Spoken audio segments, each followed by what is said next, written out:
प्रणाम। आप सभी को चिल्ड्रंस डे की शुभकामना। वैसे पूरे विश्व में चिल्ड्रंस डे मनाया जाता है 20 नवंबर को, लेकिन हमारे देश में 14 नवंबर को चिल्ड्रंस डे यानी बालक दिन क्यों मनाया जाता है मैं नहीं जानता। ये चिच्चा का और बच्चों का क्या कनेक्शन है मुझे नहीं पता, लेकिन हमारे शास्त्रों में, अध्यात्म में बाल्यावस्था का और बालवत हो जाना, इस अवस्था का बड़ा गहरा वर्णन है। हम आज उसी के बारे में बात करेंगे। हमारे जीवन में 3 अवस्थाएं होती है, एक बाल्यावस्था, एक बचकानापन और तीसरी जो बालवत हो जाना। तो बाल्यावस्था तो आप सब जानते हो कि जब हम छोटे होते हैं, जब हम बिल्कुल ही सहज होते हैं, जैसे हमें परमात्मा ने भेजा है, जैसे हमने जन्म लिया है, हमारा कुछ अहंकार नहीं होता, हमारी कुछ भावनाएं नहीं होती, हम बिल्कुल ही सहज होते हैं, मस्त होते हैं, मज़े में होते हैं कि हंस रहे हैं, खेल रहे हैं, कूद रहे हैं, कपड़े पहने हैं नहीं पहने हैं, किसी पे गुस्सा कर दिए और दूसरे ही क्षण उसी के गोद में जाके बैठने लगे, उससे खेलने लगे।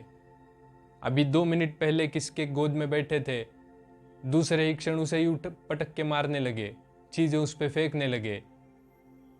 जो भी हम करेंगे 100% करेंगे। ये थे हमारी बाल्यावस्था। आपने देखा होगा, छोटा बच्चा है, जब गुस्सा हो जाता है, जब उसको रोना आता है तो हाथ पैर पटकने लगता है, जमीन पर सर भी पटक देता है खुद का, चीजें फेंकने लगता है, यहाँ वहां चिल्लाता है, दूसरे ही क्षण शांत हो जाता है, हंसने लगता है। अगर यही चीज आप अभी करने का सोचो तो बिल्कुल नहीं कर सकते। पहली बात तो आप जमीन पर लोट पोट नहीं हो सकते, हाथ पैर नहीं पटक सकते। हम यही सोचेंगे कि अरे मैं तो ग्रेजुएट इंसान हूं, मैं कैसे हाथ पैर पटक सकता हूं, अहंकार बीच में आ गया। कई लोग सोचेंगे कि अरे मैं तो मैनेजर हूं, मैं कैसे हाथ पैर पटक सकता हूं, मैं कैसे रो सकता हूं।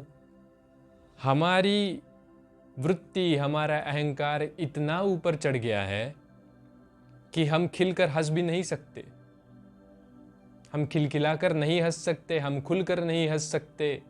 बहुत से लोग अपने अहंकार के वजह से अगर उन्हें हंसने को कहा जाए या फिर उन्हें हंसी भी आए तो ऐसा हंसते हैं जैसे कि कोई मर गया हो। हम्म हम्म ये भी बहुत हुआ। हंसते भी है या नहीं हंसते पता नहीं, बस एक ऐसा झटका सा लग जाता है कि और हमें मान लेना पड़ता है कि वो हंसे हैं। हंसने की भी बहुत सी पद्धतियां हैं, लेकिन पद्धतियां आई कहां से, बनाई किसने? जब हंसी आए तो हंसना चाहिए, खिलखिलाकर हंसना चाहिए, गिर गिर कर हंसना चाहिए इंसान ने अगर हंसी आती है तो। लेकिन अहंकार के चलते लोग हंसते भी नहीं है। लेकिन जब हम बाल्यावस्था में थे तो ये सब चीज़ें नहीं थी। हम समग्र थे, संपूर्ण थे, और जो कुछ भी करते थे वो 100% करते थे। अगर हम रोते हैं तो हमारा रोआ रोआ रोता था, हमारे हाथ भी रो रहे, पैर भी रो रहे हैं, आंसू भी निकल रहे हैं और बालों से भी पानी गिर रहा है, हमारे जो कुछ भी हो रहा है हम समग्रता से हर चीज़ करते थे, नेचुरली करते थे। फिर धीरे धीरे क्या हुआ, हमारे भीतर अहंकार बढ़ने लगा और हम बन गए बचकाने, बचकानी हरकतें करने लगे। बाल्यावस्था हमारी चली जाती है लेकिन भीतर का बालक नहीं मरता, लेकिन हम उसे जिंदा भी नहीं रखना चाहते। वो तो परमात्मा की कृपा है कि हमारे भीतर का बालक नहीं मरता, कभी कभी बाहर आ जाता है, हम बच्चों जैसा बिहेव कर देते हैं और वही हमारी असलियत है, वही हमें करना चाहिए। लेकिन हमारा अहंकार बीच में आता है और हम उसे कहते हैं कि क्या बचकानी हरकत कर रहा है, कि सामने वाला ये जान जाए कि हमें ये करना नहीं है। तो ऐसा जो कह रहे हैं कि ये क्या बचकानी हरकत है, मान लेना कि वही सबसे बड़ा मूड है। जिंदगी भर बचकानी हरकतों के बारे में जो भला बुरा कहा गया है, वो जो गलत कहा गया है, वो हमारी सबसे बड़ी भूल है। हम पैदाइशी बच्चे हैं ही, हमारे भीतर बच्चा है ही। वही बच्चा जब हम बूढ़े हो जाते हैं तो बाहर निकलता है, आपने देखा होगा इंसान जब बूढ़ा होता है तो उसे न कपड़ों का लिहाज होता है, न बात करने का लिहाज होता है, न सलीका होता है। वो कैसे भी किसी से भी बात करेगा, किसी को भी हंस देगा, किसी पर भी गुस्सा करेगा, कुछ भी बोल देगा, हंस पड़ेगा। मैनर्स यानी अहंकार जो हमने ज़िंदगी भर इकट्ठा करके रखा था, बुढ़ापे में वो सब छोड़ देता है। जब मौत का अंदेशा आने लगता है, जब पता चलने लगता है कि अब मौत आनी है, दरअसल इंसान को 50 के बाद खबर लगना शुरू हो जाता है कि अब तो मरना है, समेटना शुरू कर दो। बहुत से लोगों को 45-40 के बाद ही पता चलने लगता है, क्योंकि अभी बीमारी तो इतनी बढ़ गई है, तो पहले ही पता चल जाता है कि अब कुछ ही दिन बचे हैं, कभी भी मर सकते हैं। तो इंसान सब समेटना शुरू कर देता है, और जब तक वो 60, 65, 70 तक आ जाए, सब निकल जाता है। फिर से वो बच्चों जैसे बिहेव करने लगता है। आपने देखा होगा आपके घर में अगर कोई बुजुर्ग व्यक्ति है, दादा दादी, नाना नानी, तो कभी देखना, अगर उनको कुछ काम करने में इंटरेस्ट नहीं है और आप उन्हें आवाज़ दो, तो वो सुन के भी अनसुना कर देंगे और कहेंगे, क्या नहीं बेटा, मुझे तो कुछ सुनाई नहीं दिया। और अगर आपने उनकी पसंदीदा मिठाई घर में लाई हो, या फिर आइसक्रीम लाया हो, या फिर जो कुछ भी खाने की चीज़ उन्हें पसंद हो और आप लेके आए, उन्हें पता भी चले, तो वो घर में कहीं पर भी हो, आपकी कानाफूसी भी सुन लेंगे कि अच्छा, वो दादाजी को ना वो मिठाई देना नहीं है, और वो अंदर के रूम में भी वो सुन लेते और तुरंत आ जाते हैं वहाँ पे, क्या बात हो रही है, शायद मिठाई लाई है। फ्रिज खोल के देखेंगे और कहेंगे कि हाँ, अब ये मैं लेके जा रहा हूँ मेरे रूम में, मैं ही खाऊंगा। तो ये क्यों हुआ?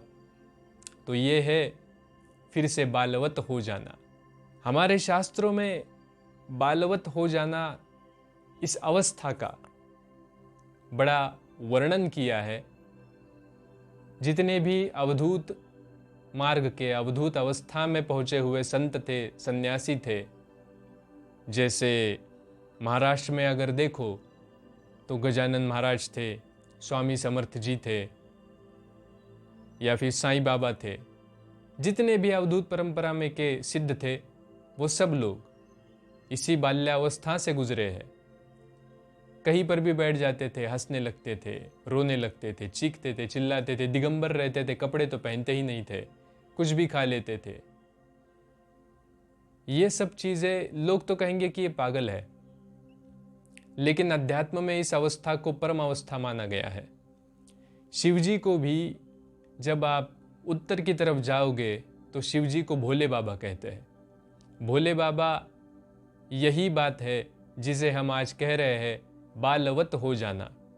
जब इंसान को इतना ज्ञान हो जाता है, ज्ञान हो जाना और ज्ञान की समझ होना, या फिर ज्ञान हमें पता है, हम जानते हैं, ये बात अलग, और ज्ञान की अनुभूति होना, अनुभूति से ज्ञान होना, ये बात अलग। जिन्होंने पूरा समझ लिया, सृष्टि का सार समझ लिया, वो हो जाते हैं भोले, वो हो जाते हैं सहज, जैसे भोले बाबा हुए थे, जैसे अवधूत मार्ग के संत होते थे। सहज हो गए। अब क्या रहा, मेरे भीतर और परमात्मा के भीतर कुछ फर्क है ही नहीं।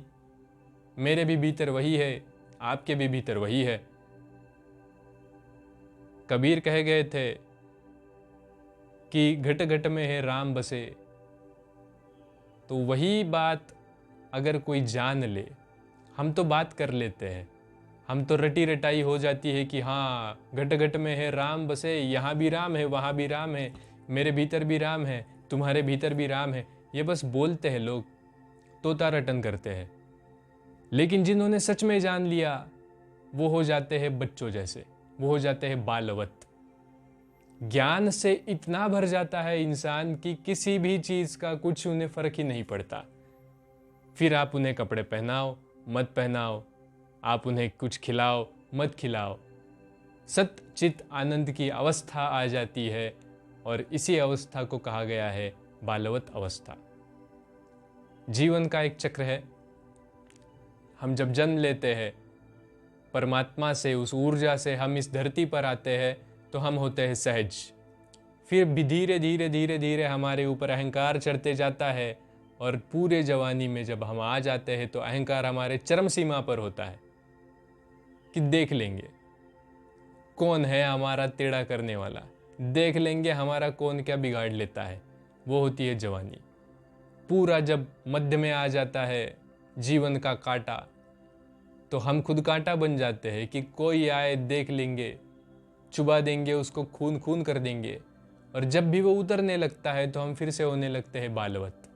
हमें पता चलने लगता है कि नहीं, यह अहंकार कुछ काम नहीं आने वाला।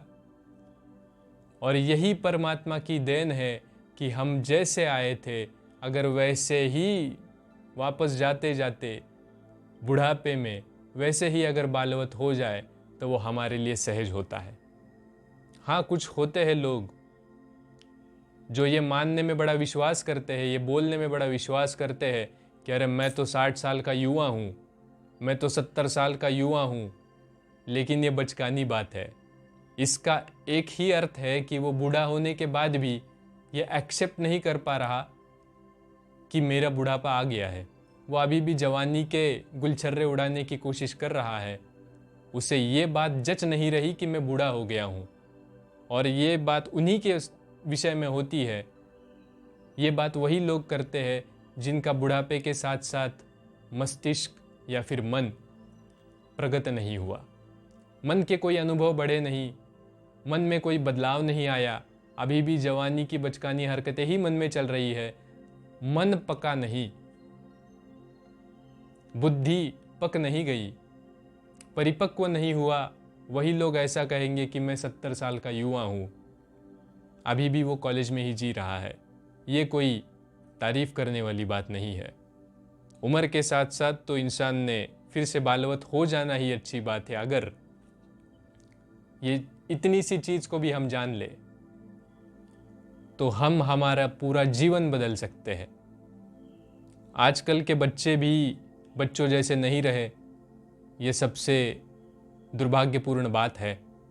आज आप देखोगे, पहले के ज़माने में कहते थे कि 8 साल तक वो बालक ही है, 8 साल तक वो बचकानी हरकतें करेगा, बच्चों जैसा बिहेव करेगा, तो वो सब जायज़ था।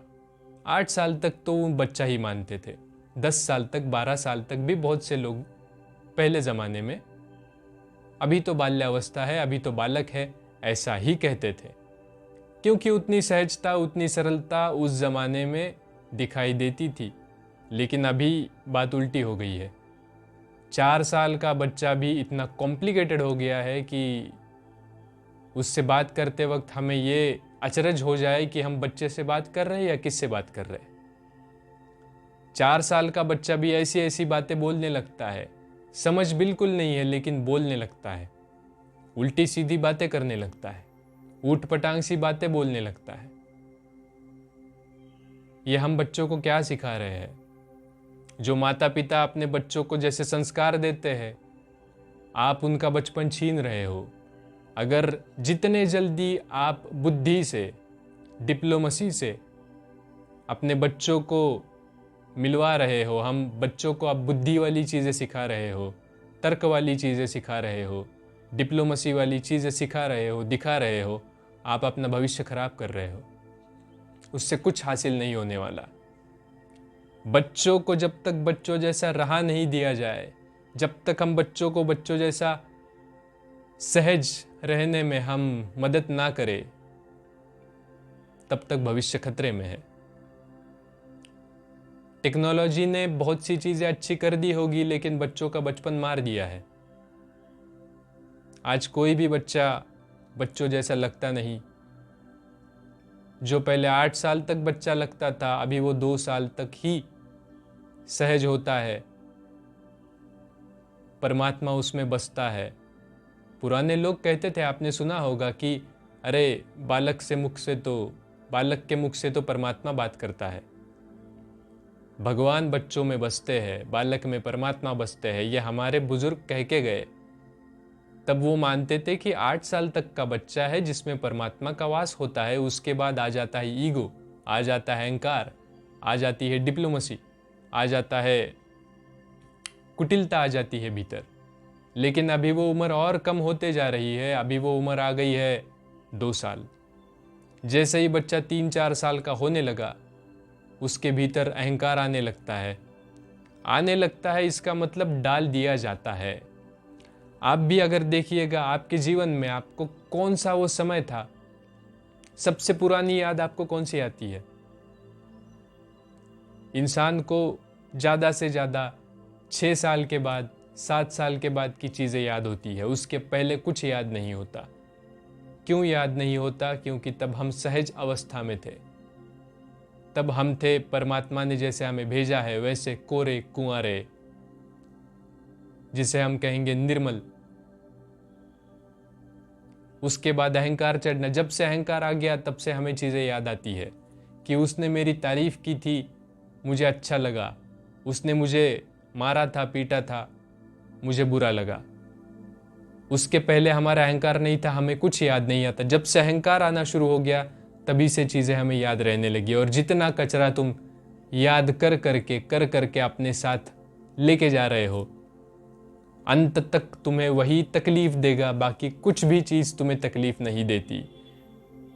जितनी भी चीज़ें तुम बचपन से पकड़े रखे हो, वही चीज़ें तुम्हें आगे जाके तकलीफ देने वाली है। भीतर की पीड़ा वही है। लोगों को नींद नहीं लगती, लोगों को असहज महसूस होता है, एंजाइटी होने लगती है, पता नहीं क्या चीज़ है, लेकिन पता नहीं गुस्सा आता है। क्यों आता है? वही बचपन की चीज़ें जो पकड़ के रखे हैं, वही अभी चुभ रही है। जीसस ने भी ये चीज़ कही थी कि मेरे प्रभु के राज्य में वही लोग आ पाएंगे जो बालवत है, जो बच्चों जैसे है। लेकिन लोगों ने उल्टा समझ लिया कि सिर्फ बच्चे ही जा सकते हैं, बाकी कोई नहीं जा सकता। लेकिन ऐसा नहीं है। हमारे अध्यात्म में भी बहुत सी चीज़ें जो जितना जल्दी बालवत हो जाए, अहंकार भूल जाए, बच्चों जैसा हो जाए कि अभी मैं किसी पे गुस्सा हो गया था और दूसरे ही क्षण उससे प्यार से बात कर रहा हूं, कोई अहंकार नहीं है। हुआ हुआ। ये बात अगर कोई जान ले